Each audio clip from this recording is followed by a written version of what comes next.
الرحیم رحم اللہ من کرہ الفاتحہ۔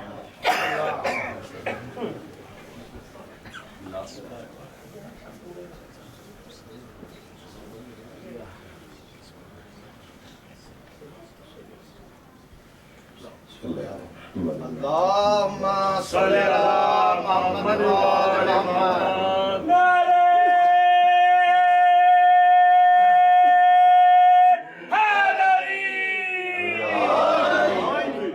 التماس ایک مرتبہ سورہ الحمد، 3 مرتبہ سورہ اخلاص جناب سید سلیم حسین عابدی ابن سید قاسم حسین عابدی اور سید عقیل احمد ابن سید حسن احمد اور تمام شہداء ملت جعفریہ کو شامل فرما لیں۔ آپ اپنے مرحومین کو بھی شامل فرما لیں۔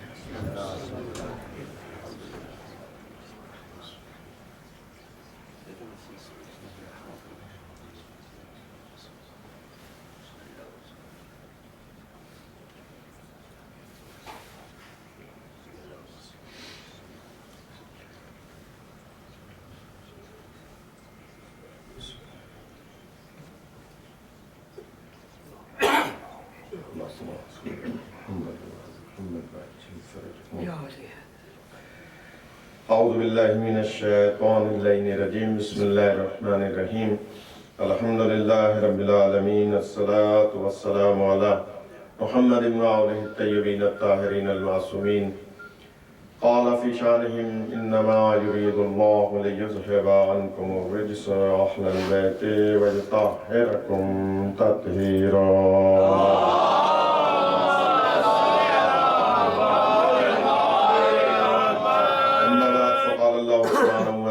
في كتابه المجيد وفرقانه الحميد، بسم الله الرحمن الرحيم۔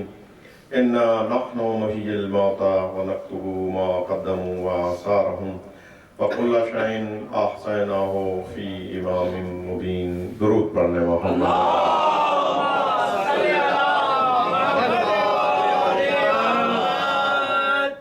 سب سے پہلے تو میں اپنی جانب سے اہل بیت جامع مسجد اہل بیت سینٹر کے تمام کارکنوں کی خدمت میں، تمام عہدیداروں کی خدمت میں اور تمام یہاں پر آنے والے سامعین اور نمازیوں کی خدمت میں، اور مرحوم سید سلیم حسین عابدی صاحب کی اہلیہ، ان کے فرزندوں اور ان کی بچی اور تمام محبان اہل بیت کی خدمت میں جو انہیں جانتے تھے، ان سے ان کے مراسم تھے، انہیں تعزیت پیش کرتا ہوں، اس لیے کہ گزشتہ رمضان میں جب میں یہاں کچھ خدمات کے لیے اہل بیت جامع مسجد کی جانب سے کچھ خدمت سر انجام دینے آیا تو میں ان کو یہاں دیکھ رہا تھا کہ جس انداز سے وہ خدمت سر انجام دے رہے ہیں، اور یقیناً یہ مکافات عمل ہے کہ آج ہم ان کا ذکر کر رہے ہیں، اس لیے کہ وہ ذکر اہل بیت کو فروغ دینے میں خدمات سر انجام دیا ہے۔ تو میں شکر گزار ہوں اس بارگاہ کے تمام منتظمین ڈاکٹر محسن صاحب کا کہ انہوں نے، جب میں یہاں حاضر ہوا تھا المرتضیٰ میں کچھ مجالس کے لیے تو میں نے تعزیت کی، تو انہوں نے کہا کہ بہتر ہے کہ ایک پروگرام مجلس کا یہاں، میری بھی دلی خواہش تھی کہ ان کے درجات میں بلندی کے لیے ہم کچھ کر سکیں، اور سب سے زیادہ اگر کچھ کر سکتے ہیں تو وہ صرف اور صرف ذکر حسین ابن ہے، اس لیے کہ آپ کچھ بھی ایصال ثواب کر لیں، اس کی ایک حد ہے ثواب کی جو کہیں نہ کہیں جا کر رک جائے گی، لیکن ذکر اہل بیت وہ ذکر ہے کہ جس کی حد کبھی بھی رک نہیں سکتی۔ تو اس لیے کوشش فرمایا کریں کہ اپنے مرنے والوں کو ذکر اہل بیت کے ذریعے سے ایصال ثواب کیا کریں۔ کیوں؟ میں دلیل رکھتا ہوں، آپ کوئی بھی عبادت کر لیں، اس عبادت میں کوئی روایت نہیں ملتی کہ آپ کے ساتھ کوئی معصوم شریک ہو۔ آپ نماز پڑھ رہے ہیں، کوئی روایت نہیں ملتی کہ آپ کے ساتھ کوئی معصوم شریک ہے۔ آپ روزہ رکھ رہے ہیں، آپ کو کوئی روایت نہیں ملتی کہ آپ کے ساتھ اس روزے میں معصوم شریک ہیں۔ یہ واحد عبادت ہے مجلس عزا جس میں آپ کے ساتھ آپ کے معصومین اور جس میں معصوم شریک ہو جائے وہ عبادت رد نہیں ہو سکتی. لہذا 100% اللہ کی بارگاہ میں قابل قبول عبادت ہے ذکر حسین ابن علی. محمد علی محمد برنتر صلوات صلی اللہ محمد علی محمد. بس میں ایک خواہش ضرور دل میں رکھتا ہوں. بلال میاں یہاں تشریف فرما ہے ان سے تعزیت کے ساتھ کہ آپ کے والد نے خدمات سر انجام دی. آپ اگر اس کے تسلسل کو باقی رکھیں گے تو یہ قیامت تک جاری و ساری رہے. اولاد باقیات و صالحات میں وہی ہوتی ہے کہ جو اپنے بزرگوں کی خدمات کو جاری رکھیں. اس لیے میں خواہش کروں گا بلال میاں سے، ان کے بھائی سے، اور یقیناً ان کی اہلیہ تو یہاں جو خدمات سر انجام دیتی ہیں وہ اظہر من الشمس ہے، لیکن بچوں سے بھی گزارش کروں گا کہ وہ اپنے بابا کے مشن کو جاری رکھیں اور ان کی خدمات کو یہاں آ کر یہاں خدمت کر کے اور جاری و ساری رکھیں. بس کیونکہ ایام عزا ہیں اور ہم ہمیشہ ذکر اہل بیت کو فوقیت دیتے ہیں اور اپنوں کے ذکر کو بلا دیتے ہیں ان دنوں میں خاص طور پر. لہذا بس میں ان جملوں کے ساتھ کہ رمضان میں جو انہوں نے اور مجھے جلوس میں جب لے جا رہے تھے تو راستے میں بہت اس بارگاہ کی تعمیر و ترقی کے لیے، اس بارگاہ کی بہتری کے لیے راستے میں بہت سی باتیں کرتے ہوئے گئے. کہ جلوس سے واپس آئے 21 رمضان کا جو ہوتا ہے تو بھی باتیں کرتے رہے یہاں کی ترقی کے لیے. تو خدا ان کی درجات کو بلند فرمائے اور ہماری نسلوں میں محبت اہل بیت کو جاگزیں فرمائے. اجازت ہے کچھ گزارشات آیت پر عرض کی جائیں. 2 افراد کہہ رہے ہیں بسم اللہ. سب کہہ رہے ہیں آواز اللہ.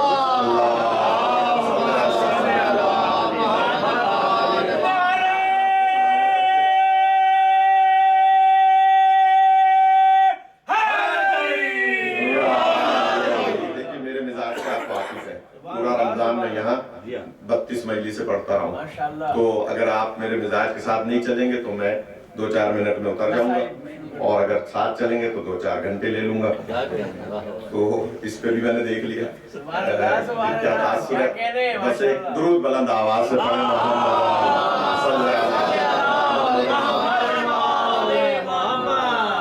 قرآن مجید فرقان حمید کی سورہ یاسین کی مشہور و معروف آیت ہے اِنَّا نَحْنُ نُحْيِي الْمَوْتَى.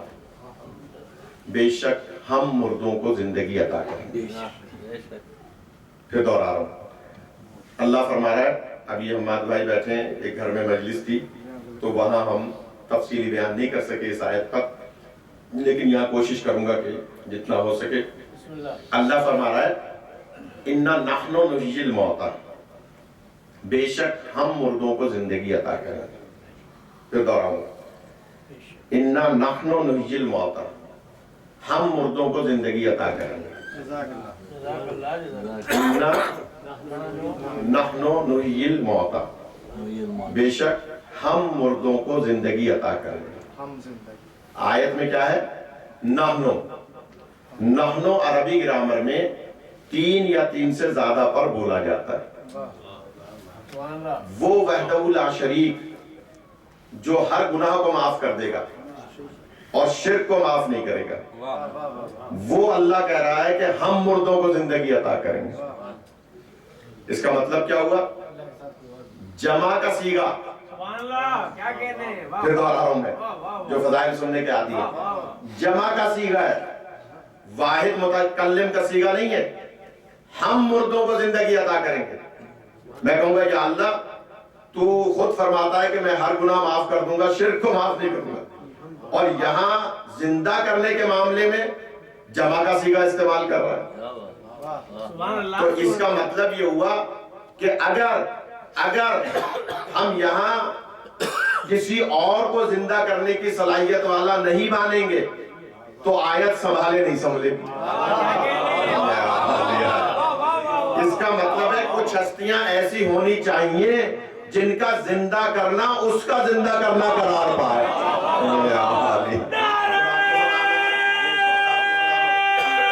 بڑی مہربانی. اس مجمع میں 95% لوگوں کے میں نام جانتا ہوں. آج 5% کی دے دیجیے گا. جو اللہ خوب پڑھ رہے ہیں قبلہ.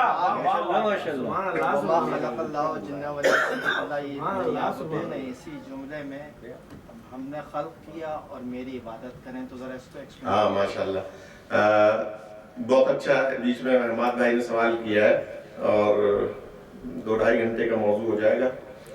لیکن پتہ نہیں کل چھٹی ہے کہ نہیں ہے. اچھا ویک ڈے. ہاں حماد بھائی دوبارہ میں سو کے آ رہے ہیں. دیکھیے اچھا میں اس کو لے آتا ہوں بیچ میں, لیکن بہت اچھی بات ہے. وَمَا خَلَقْتُ الْجِنَّ وَالْإِنسَ إِلَّا لِيَعْبُدُونِ, اور نہیں خلق کیا جن اور انس کو مگر عبادت کے لیے. اس کا مطلب ہے جن اور انس کی غرض خلقت عبادت ہے, اور عبادت کا اگر یہی مفہوم ہے, پنجگانہ نماز, 1 مہینے کے روزے, وقت مقررہ پر خمس و زکوٰۃ, وقت پر حج, اگر یہی مفہوم ہے تو پھر ہر وقت یہی کرنا پڑے گا. جب معصوم سے پوچھا کہ یہ بتائیے کہ عبادت کا مفہوم کیا ہے, تو امام فرماتے ہیں کہ ہر وہ کام جو مرضی الہی کے مطابق ہو وہ عبادت ہے. جہاں میں لے جا رہا ہوں, ہر وہ کام جو مرضی الہی کے مطابق ہو وہ عبادت ہے. اب میرا سوال یہ ہے اپنے سیدھے ہاتھ والے خاموش بھائیوں سے, یہ بتائیے کہ مرضی الہی کا پتہ کیسے چلے؟ ڈاکٹر صاحب مجھ سے راضی ہیں, گردن ہلا رہے, راضی ہیں تو ہلا رہے نا. اگر غصے ہوتے تو منہ سوجا ہوتا. ایسا ہے نہیں, چہرے سے پتہ چلتا ہے. کوئی بھی شخص راضی ہو یا ناراض اس کے چہرے سے پتہ چلتا ہے کہ راضی ہے یا ناراض. اللہ تو جسم و جسمانیات رکھتا نہیں ہے بھائی, اللہ تو جسم و جسمانیات رکھتا نہیں ہے. جب اللہ جسم نہیں رکھتا تو پتہ کیسے چلے کہ اللہ میری عبادت سے راضی ہے یا ناراض؟ دیکھیے پتہ چلے گا راضی یا ناراض ہونے سے چہرے سے, اور اللہ جسم و جسمانیات سے مبرہ ہے. معصوم فرما رہے ہیں کہ مرضی الہی کے مطابق عبادت ہوگی تو عبادت ہے. مرضی کا کیسے پتہ چلے؟ تھوڑا سا جائے بھائی, مرضی کا کیسے پتہ چلے؟ مرضی کا پتہ چلتا ہے کم سے کم چہرے سے کہ بس بھائی اس وقت ان کی مرضی میرے سے راضی ہونے کی ہے, اس وقت ناراض ہونے کی ہے. تو اب سوال یہ پیدا ہوتا ہے کہ اللہ جسم و جسمانیات سے مبرہ ہے, اس کی مرضی کا کیسے پتہ چلے کہ وہ راضی ہے یا ناراض؟ تو اب آ جائیے, اسی آیت سے متصل ایک حدیث ہے, نحن وجہ اللہ, ہم اللہ کا چہرہ ہیں.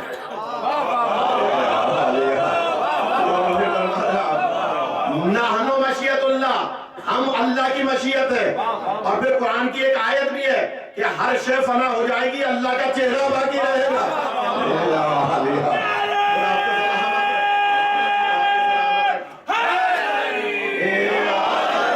ہر شے فنا ہو جائے گی, اللہ کا چہرہ باقی رہے گا. اور چہرہ آیت میں ہے وجہ, واو جیم ہے. علامہ بشیر ٹیکسلا صاحب نے اپنی کتاب میں لکھا کہ واو جیم ہے کی ابجد صغیر نکالیں تو 14 بنتی ہے. میں نے تو بیان کر دیا.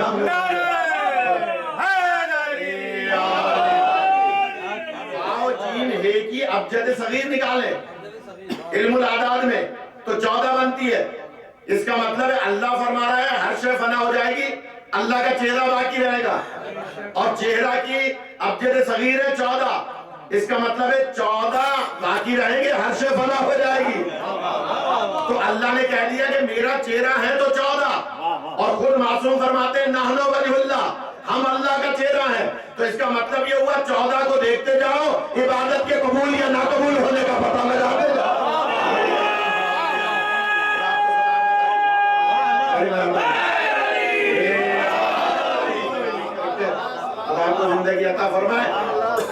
آپ 14 کو دیکھتے رہو اور اندازہ لگا لو کہ راضی ہے یا ناراض. اب جملہ کہہ دوں, پیچھے بیٹھے حضرات سبتے بھائی اور ان سے آگے جو بیٹھے آغا صاحب وغیرہ, ان کے لیے ایک جملہ کہہ دوں. آغا صاحب کے لیے خاص کر دیں. آ جائیں, جلدی سے آ جائیں. ایک درود پڑھ لیں محمد.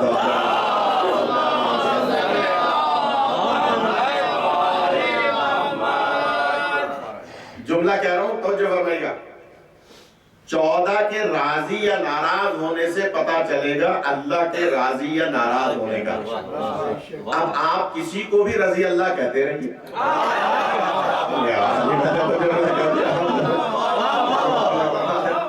آپ کسی کو بھی رضی اللہ کہتے رہیے. رضی اللہ بعد میں کہیے گا, پہلے یہ دیکھیے کہ جناب سیدہ راضی ہے یا نہیں ہے.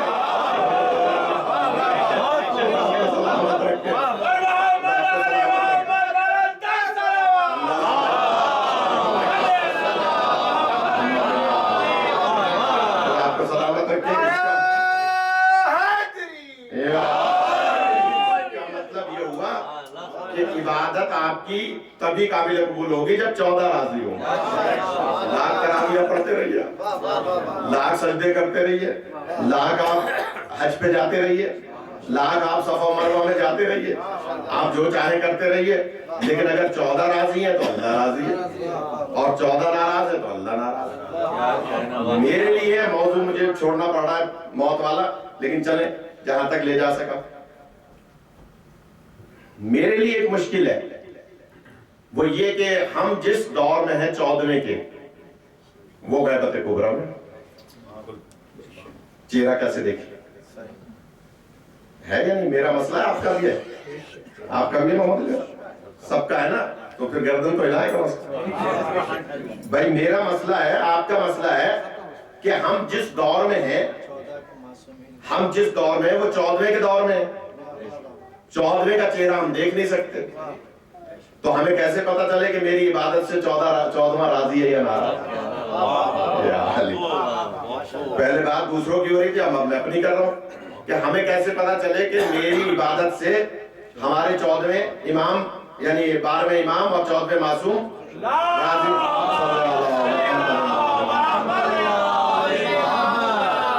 یاد دلائیے گا عابد بھائی, سو رہے ہیں آپ کو جبائی آ رہی ہے, لیکن ایک جملہ کہوں گا کہ رمضان میں یاد دلائیے گا انشاءاللہ اس موضوع کو, کہ ہم کیسے 14ویں کو راضی کریں.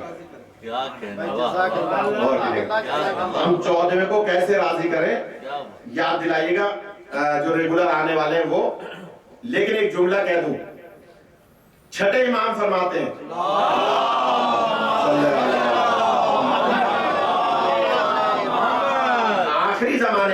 آخری زمانے کے لوگ اپنے زمانے کے امام کو اگر راضی کرنا چاہیں, چھٹے امام کا فرمان, کتاب کا نام ہے عرفان حجت, یاد آ گیا مجھے, عرفان حجت. آخری زمانے کے لوگ اگر اپنے زمانے کے امام کو راضی کرنا چاہیں تو اپنے اخلاق کو بلند کریں. اپنے اخلاق کو بلند کریں. امام فرماتے ہیں اپنے اخلاق کو بلند کریں. اگر کسی نئے شخص سے ملے اور اس کے چہرے میں جاذبیت پائیں, یہ بھی ہے امام کا فرمان, اگر کسی نئے شخص سے ملے اور اس کے چہرے میں جاذبیت پائیں, یہ نہ ہے کہ آپ کسی طارا سنگھ سے مل رہے ہو یا آپ کسی انگریز سے مل رہے ہو, نہیں, پتہ چل جاتا ہے. میرے تو تجربے کی بات ہے, یقیناً آپ کے بھی ہوگی, آپ ٹرین میں بیٹھے ہو, بس میں بیٹھے ہو, جہاز میں بیٹھے ہو, لوگوں کے چہروں پر مثلا نگاہ کرتے ہوئے جا رہے ہیں, آپ کا دل کہے گا کہ فلاں بندہ جو ہے وہ محب اہل بیت ہے. تجربہ ہے یا نہیں ہے؟ آپ کا دل کہے گا فلاں بندہ جو بیٹھا ہے وہ محب اہل بیت ہے, اس لیے ملا تو مجھ سے کبھی نہیں ہے لیکن اس کا چہرہ بتاتا ہے. اور جب آپ اس سے ملیں گے تو یقیناً وہ محب اہل بیت نکلے گا. یہ تجربے کی بات ہے, آپ کے سب کے تجربے میں ہوگی. کوئی W11 میں بھی بیٹھا ہوا جا رہا ہوگا کراچی میں, تو بھی اس کو پتا ہوگا کہ صاحب فلاں بندہ جو بیٹھا ہے وہ محب اہل بیت ہے. اور جس میں آپ کو کراہیت محسوس ہو, سمجھ لیں کہ طالبانی ہے. یعنی جس کے چہرے میں بھی آپ کو کراہیت لگے, ایسا لگے کہ اس کا چہرہ نہ دیکھتا تو بہتر تھا, تو سمجھ لیں گے دشمن اہل بیت. تو چہرہ بتلا دیتا ہے کہ محب اہل بیت ہے. امام فرماتے ہیں کہ آخری زمانے کے لوگ اگر اپنے زمانے کے امام کو راضی کرنا چاہیں تو ان کو چاہیے کہ وہ اخلاق سے ملے, اور جب کسی اجنبی شخص سے ملیں اور اس کے چہرے میں جاذبیت پائیں تو مزید اخلاق سے ملیں. نہ معلوم زمانے کے امام آپ سے ملاقات کر رہے ہو.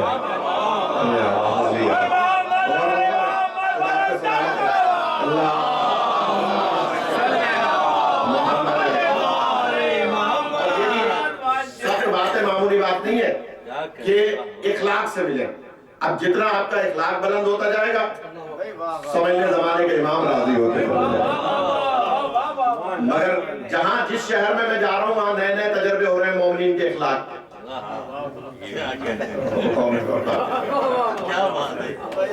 عجیب عجیب تجربے ہو رہے ہیں. یعنی ایک دوسروں کے سینٹر سے میں نہیں جاتے اور فلاں کا سینٹر ہے. بھائی کسی کے باپ دادا کا سینٹر نہیں ہوتا, سینٹر اہل بیت کا ہوا کرتا ہے. لہذا آپ کو اور مجھے ہر جگہ جانا چاہیے, جہاں بھی نام حسین آ جائے وہاں میں ایک دوسرے کے ساتھ تعاون کرنا چاہیے. فلاں شاعر نے فلاں جگہ کیوں پڑھ لیا, فلاں نے فلاں جگہ کیوں پڑھ لیا. شاعر وہ پیدائشی نہیں ہے, نام حسین پر شاعر بنا ہے. فلاں جگہ فلاں نے کیوں پڑھ لیا, مولوی فلاں جگہ کیوں چلے گئے, فلاں مولوی فلاں جگہ کیوں چلا گیا. بھائی معصوم فرماتے ہیں آخری زمانے کے لوگوں پہ زیادہ ذمہ داری ہے کہ وہ زیادہ اخلاق کو بلند کریں. جتنا اخلاق بلند ہوگا اتنے ہی امام آپ کی عبادت سے راضی ہو جائیں گے.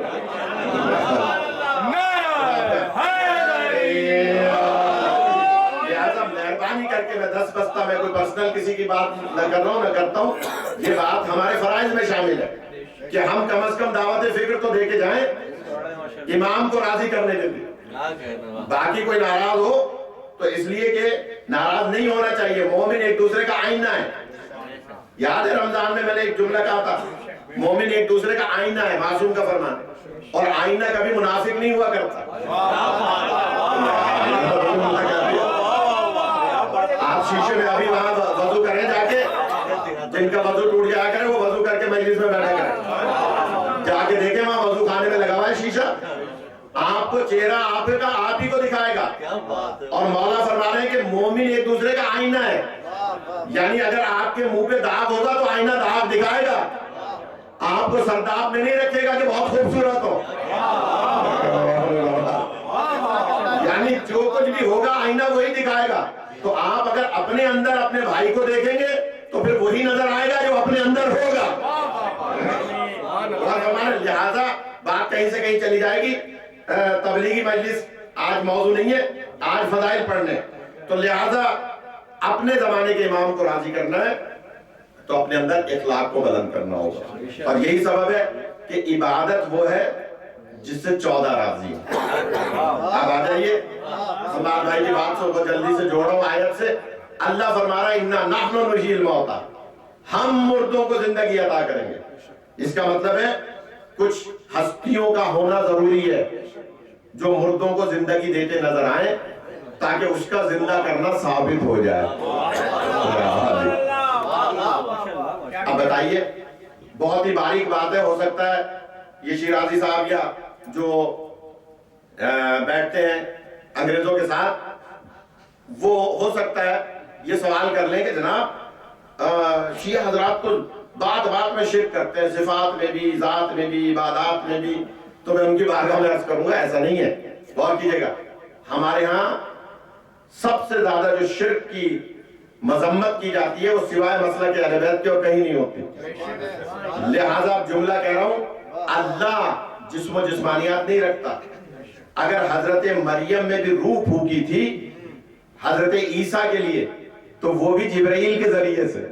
بہت آسان بات کر رہا ہوں, وہ بھی جناب جبریل امین کے ذریعے سے. اور اللہ کہتا ہے ہم نے روح پھونکی. اس کا مطلب یہ ہوا کہ اللہ کسی نہ کسی کو وسیلہ بناتا ہے اور اللہ کے اوپر بات آ جائے گی اگر وہ کسی غیر معصوم کو وسیلہ بنا لے.